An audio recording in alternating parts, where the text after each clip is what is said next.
374, 375, 376, 377, 378, 379, 380, 381, 382. What's going on, Larry? Oh, hi, Al. Just doing some crunches, trying to get shredded before the holidays.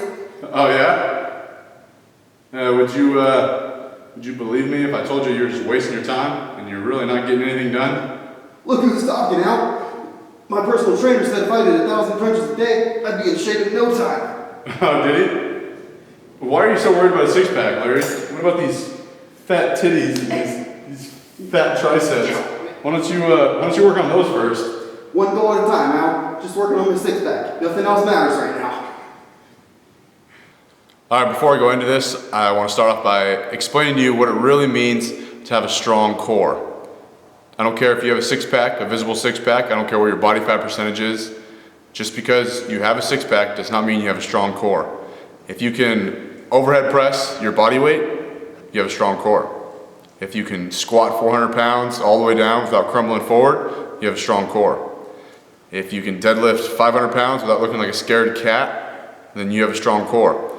If you look at what the role of the core is, it's meant to support your spine.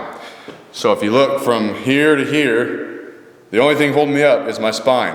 So all of this is all muscle and organ. So if you look at the role of the core, it's to hold you upright, okay? So I don't care what your six-pack looks like. If you look at strong men, they have extremely strong cores, even though they don't have a visible six-pack. Their body fat percentage is higher, but they still have very strong cores, regardless of whether or not their six-pack is visible. But I know the majority of people don't care about how strong their core is. All they care about is whether or not they have a six-pack, because everyone knows that's all that matters in life. The secret to getting a six-pack is not how many crunches you do. You cannot spot reduce. If you are fat and you do crunches all day, every day, you will not see visible abs. You cannot spot reduce. You have to lose overall body fat percentage if you want to have visible abs. If you have fat man tits and fat triceps and a fat gut, no matter how much you do crunches, your gut will not change. Have you ever seen anyone walking around with fat arms and fat chest and shredded six-pack? Your body doesn't work like that. You have to lose overall body fat percentage. If that was the case, you would see all kinds of people in commercial gyms with six-packs, because all the fat people just crunch all day. I want to get a six-pack, so I'm just going to do crunches all day. Doesn't work like that. You have to lose overall body fat. Abs are made in the kitchen. It's not necessarily what you are or aren't doing in the gym. It's what you're doing with your diet that is going to get you visible six-pack. If you want to lower your body fat percentage, you need to stop doing crunches and probably put down that Pop-Tart. But Phil Heath does crunches. You're not Phil Heath, and Phil Heath does a lot of stuff that you don't do. So stop crunching. Instead, you should focus on the core lifts: squatting, deadlifting, and overhead pressing. You don't even have to think about engaging your core, because you cannot perform these lifts without engaging your core. I did heavy front squats yesterday, and my obliques are extremely sore. I didn't do any abs, and you can really feel the soreness if you do it properly. I'm gonna go as far as to say that crunches are bad for you, and you should never crunch again. As human beings, we're designed to stand upright. And what happens with our lifestyle is that we do a lot of sitting. We sit at school on our desk. We sit on the computer at work. We drive home seated like this.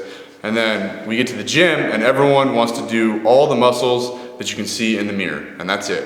So we crunch, and then we go do some bench press and really tighten our pecs. We tighten our front delts, we do some biceps and tighten. And what happens is, if you ever notice when you do crunches, that your hip flexors take over, and your hip flexors start doing the work rather than your abs. So what happens is we get tight hip flexors and tight abs and tight front pecs or pecs and delts. So we're walking around like this, and you are no longer functional. So you can't squat, you can't deadlift, you can't overhead press, and you're pretty much useless. So stop crunching. If you insist that you do crunch, do so for strength purposes, not for aesthetic reasons. You should not crunch to get a six-pack. You should only crunch if you're going to strengthen your abs. But if you're going to do that, you need to have just as much movement the other way as you do crunching. So as many crunches as you do, you should probably do extensions like deadlifts to even it out so that you don't have pattern overload and you're hunched over. That's it, guys. Hope that helps. Now go out there, get a six-pack, and make some more friends. And always remember, train untamed!